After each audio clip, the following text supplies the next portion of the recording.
የምርመራ ውጤቱን እንዴት ነው የቀየርሽው? እሱ ነው እንዴ? እኔ ራሱ ብታይ በጣም ገርሞኛል። እስካሁን ድረስ አላመንኩም። ማለት አልገባኝም። ምን እያልሽ ነው? ያው ትንሽ ለማመን እንደሚከብድ አውቃለሁ፣ ግን ደግሞ እውነታው ይሄ ነው። አየህ በኃይሉ፣ ህይወት በአጋጣሚዎች የተሞላች ነች። ምንድን ነው የምትዘባርቂው? በደንብ ንገሪኝ። ዶክተሩን አማለሽ ነው አይደል? ኧረ እኔ ምንም አላማለልኩትም። ያው የምርመራ ውጤት ሲመጣ ይታወቅብኛል ብዬ በጣም ፈርቼ ነበረ። ይህን ሁላ ጊዜ ሰላም ትክክለኛ እናቴ እንደነበረች እኔ መቼ አውቄ። ሰላም ለካ እውነተኛ እናቴ ናት። በጣም ነው የተገረምኩት። በጣም በጣም ይገርማል። ምን? በጣም ይገርማል። የምርመራ ናሙናውን ደግሞ እንዴት አድርገሽ እንደቀየርሽው በምንም ታምር ልታውቅ አትችልም። ለነገሩ ማወቅ አይደለም ማን ሊገምተው ይችላል? አንቺ ውሻ፣ ቆይ እንዴት ደፈርሽኝ? እንዴት? ስለምትል ነገር ምንም አላውቅም። ኧረ እባክሽ አታውቂም? በግድ ታውቂ ነው። እሺ ወለግሽ ቃል ምን ያደረግሽ ነው? ልቀቂኝ። የዛኔ ከብሌን ጋር የተጣላው ሰዓት በደመ ነፍስ ጸጉሯን እየነቃቀልኩ ነበረ። በጣም ተናድጄ ስለነበር ምን እያደረግኩ እንደነበረ እንኳን አላውቅም። ከዛ ግን እንኳንም አናኳት፣ እንኳንም ተጣሏት። ምክንያቱም ደግሞ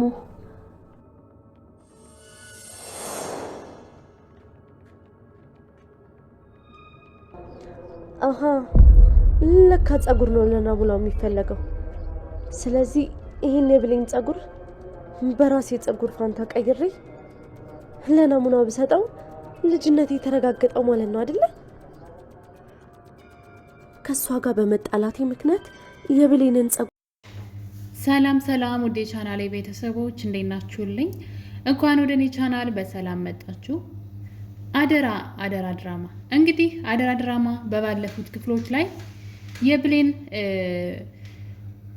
እና የሰላም ታሪክ ማለት ነው። እንግዲህ ቃል አሁንም አሸናፊ ሆናለች። በባለፈው ክፍል ላይ እንዳያችሁት ዲኤንኤኑ ተቀይሮ ማን ቀየረው የሚል ሁላችንም ግራ ያጋባ ነገር፣ ብዙዎቻችንም እንግዲህ ብዙ ነገር ስንጠረጥር ነበረ። ምናልባት ዶክተር እዛ አቶ በኃይሉ የሚያውቀው ሰው የቀየረበት ዶክተር ሌላ ዶክተር፣ የዶክተሩ ጓደኛ ማለት ነው። በኃይሉ ስለሚያውቀው ምናልባት እሱ ሊሆን ይችላል የቀየረው ብለን እያሰብን፣ በሌላ በኩል ደግሞ ምናልባት ቃል ትክክለኛ ልጇስ ብትሆን በኃይሉ ተሳስቶስ ቢሆንም እያልን እንግዲህ በጣም ብዙ ነገሮችን ስናስብ ነበረ። ምክንያቱም ዲኤንኤን ውጤቱ ሊቀየር የሚችልበት ምንም አይነት ቻንስ አልነበረም። ዶክተሩ ምንም አይነት ቻንስ ሲሰጣቸው አላየንም። በጥንቃቄ ስራውን ሲሰራ ስላየን ሊቀየር አይችልም። ቆይ ግን ማን ቀየረው ስንል ግራ ስንጋባ እና እንግዲህ ደግሞ የቃል ኮንፊደንስ፣ ቃል በራስ መተማመኗ በጣም ጨምሮ ነበረ። ሰላምን ፊት ለፊት ውጤቱ ሲመጣ ያኔ ታፍሪያለሽ እና ልጄ ብለሽ እንኳ ብትጠሪኝ አልሰማሽም ስትላት በእርግጠኝነት ነበረ። በኃይሉ ለምንድነች ልጅ እንደዚህ የምትለው? ምን ተማምና ነው እያለ ነበረ። ታዲያ ውጤቱ ሲመጣ ቃል ያን ያክል ምንም አላስጨነቃትም። እኔ በሆን እጠፋለሁ አይደለ? ጉዴ ሊወጣ ነው። ስለዚህ እጅ ከፍንጅ ተይዤ ከምታሰር በብዙ ነገር ተከስሼ ማለት ነው። እሷ ግን ምንም ሳይመስላት እንግዲህ ወደዛ ቦታ ሄደችው እርግጠኛ የሆነችበት ነገር ስላለ ነው። እና የዚህ ውጤት አቀያየር እንግዲህ ብዙዎቻችን ብዙ ነገር አስብሎናል፣ አናዶናልም። ምክንያቱም ከዚህ በላይ ብዙ ነገር አጥፍተዋልና እንግዲህ ወንጀለኛ እንደማበረታታት ነው የሚቆጠረው። በነገራችን ላይ ቃልና አቶ በኃይሉ ብዙ መጥፎ ነገሮችን አድርገዋል፣ ሰላም ላይ ብሌን ላይ ማለት ነው። ከምንም በላይ ደግሞ እናትና ልጅን አለያይተው አብረው እንዳይሆኑ ለዘመናት ተለያይተው የነበሩትንም ከዛ ደግሞ እንግዲህ ሰላም እግሯ ከሀገሯ ረግጦ ልጇን ብሌንን እንዳታገኝ ሲከለክሏል። ለጥቅም ብለው ከልጇ ለይተዋት የልጇን ሕይወት ነጥቀው ልጇ ሰራተኛ ሁና እሷ ግን ማታቃት እዚህ ናት ማትባል ልጅ መታ እሷን እያኖረች እናትና ልጅ አንድ ቤት ኑረው ሳይተዋወቁ ከዚህ በላይ ቅጣት የለም። ከዛ እንግዲህ በጣም ብዙ ነገር አድርገዋል። ከክፍል 1 ጀምሮ አሁን እስካለበት እስከ ክፍል 55 ወይም ደግሞ 56 ድረስ ማለት ነው በጣም ብዙ ነገሮችን ሲያደርጉ ነበር በኃይሉና ቃል ማለት ነው። በዛው ልክ ደግሞ በኃይሉና ቃል እርስ በርሳቸው ማለት ነው በኃይሉ ቃልን አስወግዶ ንብረቱን ለብቻው ለመውሰድ ሲሞክር እናያለን። ቃልም ደግሞ ከእሱ ባልተናነሰ አቶ በኃይሉን አስወግዳ የበኃይሉ የሰላምን ንብረት ብቻዋን መውሰድ የምችልበት መንገዶች ስታመቻች ነበረ። እንግዲህ በዚህ መንገድ በዚህ ውጣ ውረድ ውስጥ ማለት ነው የሰውን ሰው የለፋበትን ንብረት ለማግኘት ብለው የሰውን ሕይወት ቀምተው ማለት ነው። እርስ በርሳቸው ደግሞ ሌባ ምንድን ነው ሲሰርቅ ይስማማል፣ ሲካፈል ይጣላል ይባላል። እና በኃይሉና ቃል እንደዛ ነው የሆኑት። መጀመሪያ ላይ ተስማምተው ነበር ለሌብነቱ ማለት ነው። ከዛ በኋላ ግን ሁለቱም ገንዘቡ እያጓጓቸው ስለመጣ ጥሎ ማለፍ ነበር የያዙት። አንዱን ጥሎ ማለፍ ነበረና ቃልም ሞክረው ነበረ፣ በኃይሉን ሞክሮት ነበረ። ቃል ያደረገችው ምንድን ነው የበኃይሉን ደካማ ጎን ፈልጋ እንግዲህ በኃይሉን የምጥልበት አንድ ፍላሽ እጇ ይገባል። በዛ ፍላሽ የተነሳ በኃይሉን አሳስረው ነበረ። ያው ገንዘብ ከፍሎ ነው በኃይሉ የወጣው። ስልጣን ስላለው ባለስልጣን ነው በኃይሉ ሰው። ታዲያ እንግዲህ ይህን ነገር ከፍሎ ገንዘብ ወጣ በዘመድን በለው እንጂ የታሰረበት ወንጀል በቀላሉ የሚያስወጣው አልነበረም። ያንን ቃል በእርግጠኝነት ተማምና ነበር ያደረገችው። ለዛውም አቶ በኃይሉ ብዙ ነገሮችን ካስተካከለላትና መንገዶችን ምንድን ነው ከባባድ ነገሮችን ካስተካከለላት በኋላ ነው የሰላም ልጅ እንድትሆን በዙሪያ ያሉ እንቅፋቶችን ሁሉ አስወግዶላት የሰላም ልጅ የሚሆን ማረጋገጫ ወረቀት ብቻ ሲቀራት ነበረ አታስፈልገኝም ብላ አስፈንጥራ የጣለችው በኃይሉን እስር ቤት ያስገባችው። መቼም አይወጣም ብላ ነበር ያስገባችው። ነገር ግን እሱ ወጣ። በተለይ ደግሞ ያሳሰረችው ቃል እንደሆነች እዛው ነው ስለገባው ገንዘብ ከፍሎ ወጣ።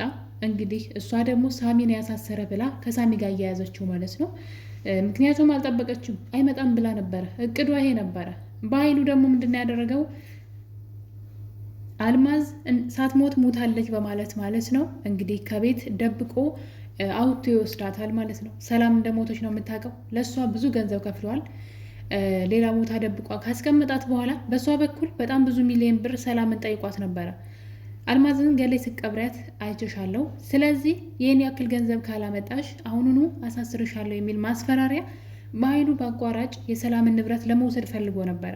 ነገር ግን ቃል ይህን ነገር ስታውቅ አንተ ብቻህን እኔን ትተህ ልትበላ ነው ወይ? ያለዛ እውነቱን ነግራታለሁ ብላ ይህ ነገር እንግዲህ ለሰላም ቃል ነግራት ነበር። በሰዓቱ ሰላም ሰው ገድያለሁ ብላ ራሷን አታውቅም ነበር፣ ወይም ደግሞ አእምሮዋን ስታ ነበረ። እንግዲህ ማገገሚያ ገብታ ነው ሰውን የወጣችው እንጂ በጣም ታማ ነበር፣ ምንም ነገር አታውቅም።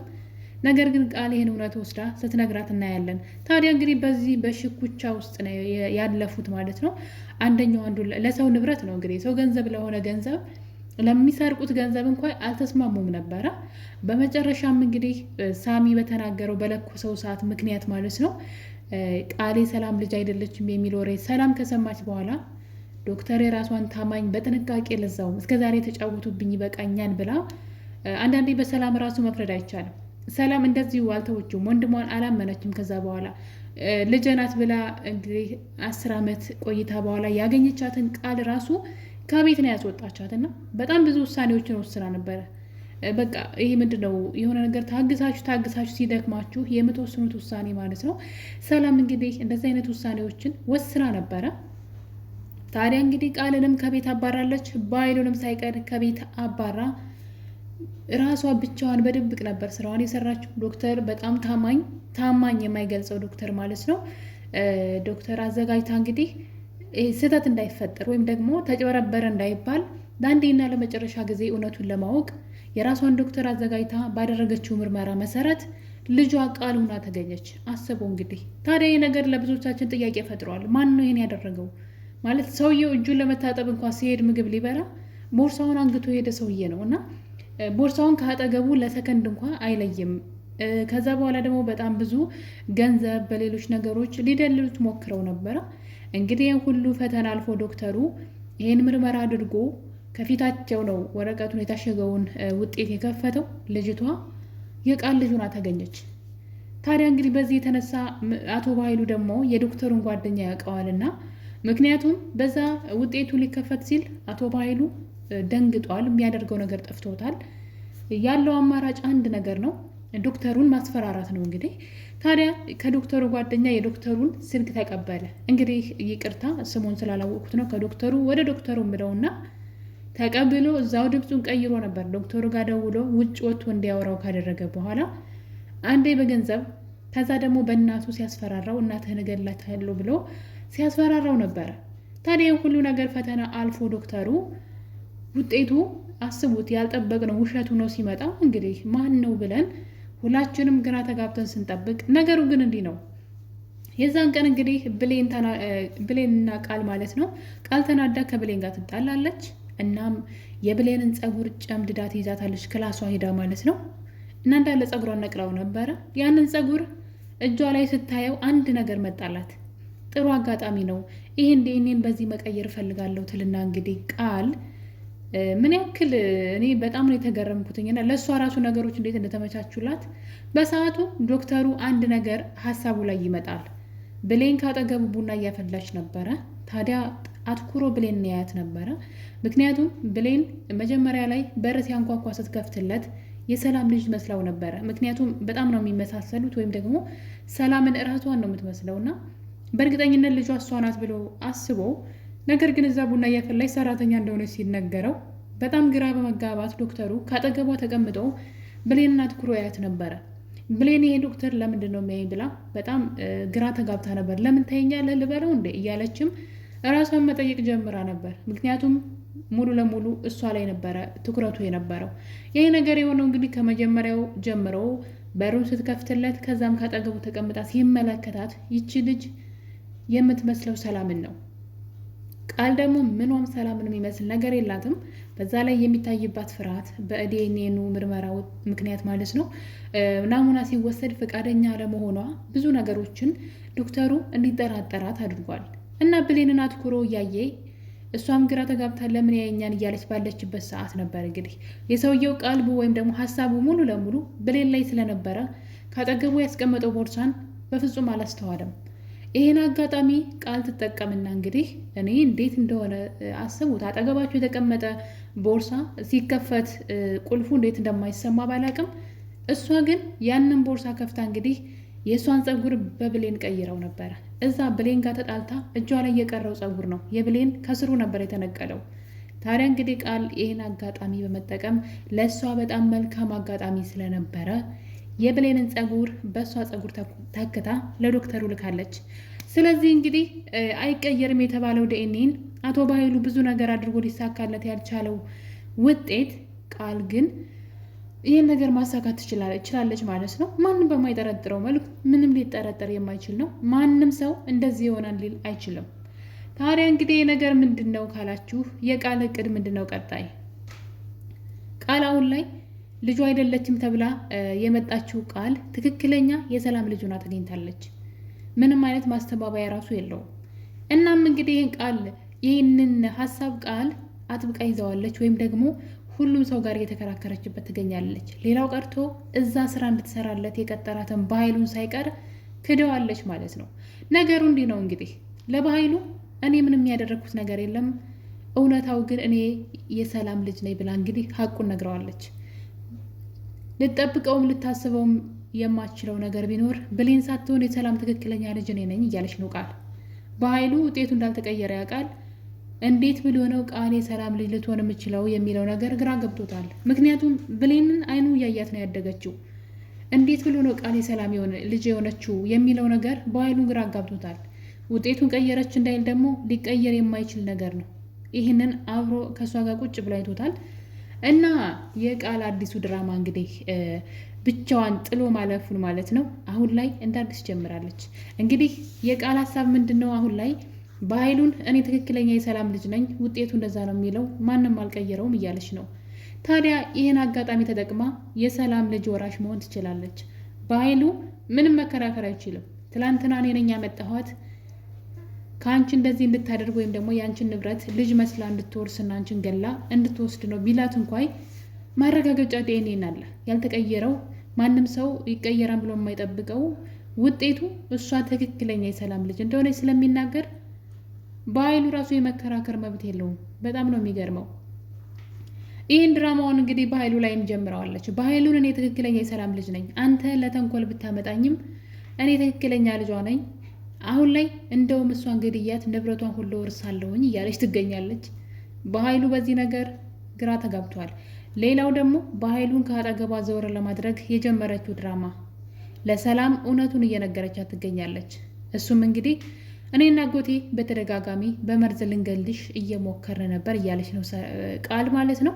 ለሰላም ያገዘች መስላ እንግዲህ አሁን ላይ ትክክለኛ ልጅ እንደሆነች ስላወቀች በኃይሉን ከሰላም ህይወት ማባረር ትፈልጋለች። በኃይሉ በአካባቢያቸው እንዳይገኝ ማድረግ የፈለገችው ነገር ምንድን ነው እንግዲህ እዚህ ቀደም በኃይሉ እንዴት አድርጎ ሰላም ቤት እሷን እንዳስገባት እያንዳንዱ ነገር ለሰላም ልትናገር ነው። ያ ማለት ከመጀመሪያው ጀምሮ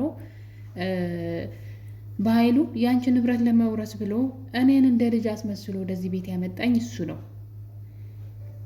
እና እንግዲህ በተደጋጋሚ እንድገልሽና ንብረትሽንም ለጋራ እንድንካፈል እያደረገው እሱ ነው በማለት እንግዲህ የባህሉ ተንኮሎችና እህቱን ምን ያክል ሊጎዳት እንደነበረ ትናገራለች። ከዛ እንግዲህ እኔም ደግሞ እሱ ያዘዘኝን ነበር ያደረግኩትኝ፣ አንቺ ትክክለኛ እናቴ መሆንሽን አላወቅኩም ነበር በማለት እንደለመደችው ቃልን አንድ ነገር ሰላምን ማለቴ ነው አንድ ነገር ብትናገርኝ ትቼሽ እሄዳለሁ በሚል ማስፈራሪያ በኃይሉን ከሰላም ህይወት ታስወጣለች። ከዛ በኋላ የሰላም ንብረት በሙሉ በስሟ ሲሆን የሰላም ልጅ ወራሽ ስለምትሆን ማለት ነው ሰላምን የሆነ ነገር አድርጋ ንብረቱን ብቻዋን መውሰድ ነው ትልቁ እቅዷ። ከተሳካላት እንግዲህ ያላት አንድ እድል ይሄ ነው። እኔ ግን ቃልን ሳላደንቃት አላለፍም። እውነቴን ነው የምላችሁ። በዚህ መጠን እንግዲህ ለእሷ መልካም አጋጣሚ የሆነውን ነገር ሁሉ እንዴት መጠቀም እንዳለባት ጠንቅቃ ታውቃለች። እና እንግዲህ ቃል የጀመረችው አሁን ላይ ቤት ውስጥ በጣም የሚያስጠላ ጸባይ ብሌንን እያሰቃየቻት ትገኛለች። በሌላ በኩል ሰላም ይህን ነገር ማስቆም አትችልም። ምክንያቱም ደግሞ እያስፈራራቻት ነው። ለብሌን አግዘሽ ወይም ደግሞ ለብሌን ወግነሽ አንድ ነገር ብትናገሪኝ ይህን ቤት ትቼልሽ እሄዳለሁ በማለት ሰላምን ማስፈራራት ላይ ጀምራለች። ብሌንን በህይወቷ እየተጫወተችባት ነው። የብሌን ድርቅና ከዚህ ቤት አልሄድም ብላለች። እንግዲህ እንዳያችሁት በባለፈው ክፍል ላይ የዳግም እናት ከቤት አባረረችኝ፣ ምግብ ከለከለች በማለት በውሸት ማለት ነው ሰላም ብሌንን እንድትጠላትና ብሌን ደግሞ ከእናቷ ጋር ከአሳዳጊዋ ጋር እንድትጣላ ካደረገች በኋላ ብሌን አማራጭ እንዳይኖራት እዛ ቤት እሷን እንደፈለገች እንድትረግጣት እያደረገች ትገኛለች። እንግዲህ የቤቱን ልብስ ሌሊት ላይ ጎርጉራ በመውጣት እጠቢ ብላ በእጇ ስታሳጥባትና ስታፈጋት ሰላም ልጇን ብትናገራት ትታት እንደምትሄድ ስታቅ ዝም ብላ እያየች ነበረ። የሰላም እናትነቷን ማስከበር አልቻለችም። የትም እንደማትሄድ ልጇ ታውቃለች፣ የትም ሜጃ እንደሌላት። እሷ ግን በህይወቷ ላይ የተጫወተችባት ነው። ዋናው ለዚህ ነገር ተጠያቂዋ ደግሞ ብሌን ራሷ ናት። ይህን እውነት ሳሚ በፍጹም ቃል የሰላም ልጅ አይደለችም ሲላትና ከራሷ ከቃል አንደበት የሰማችው እኔ የሰላም ልጅ አይደለሁም የሚለውን ቃል እንዴት እንደረሳቸው አላውቅም። ነገር ግን ይበላት በራሷ ቅብጠት ምንም እኔ ለብሌን የማግዘው ወይም ደግሞ የምታሳዝነኝ ነገር የለም። ምክንያቱም ሁሉንም ነገር ታውቃለች። ባታውቅ ኑሮ ጥሩ ነበረ። እና ውድ ቤተሰቦች እንግዲህ ውጤቱ እንዴት ተቀየረ ብላችሁ ግራ ለተጋባችሁ ውጤቱን የቀየረችው ቃል ናት ማለት ነው። እንግዲህ ባገኘችው አጋጣሚ ተጠቅማ ውጤቱን እንደቀየረችው በዛሬው በክፍል 56 ላይ በቃል ትውስታ ላይ አይተናል። ውድ ቤተሰቦቼ እንግዲህ የአደራ ድራማ ክፍል 56 ይህን ይመስል ነበረ። በቀጣይ ክፍል እዚህ ድራማ ላይ ምን ይፈጠራል የሚለው አጓጊ ነው። በሌላ ቪዲዮ እስከምንገናኝ ድረስ የዛሬን አበቃን። መልካም ጊዜ። ባይ ባይ።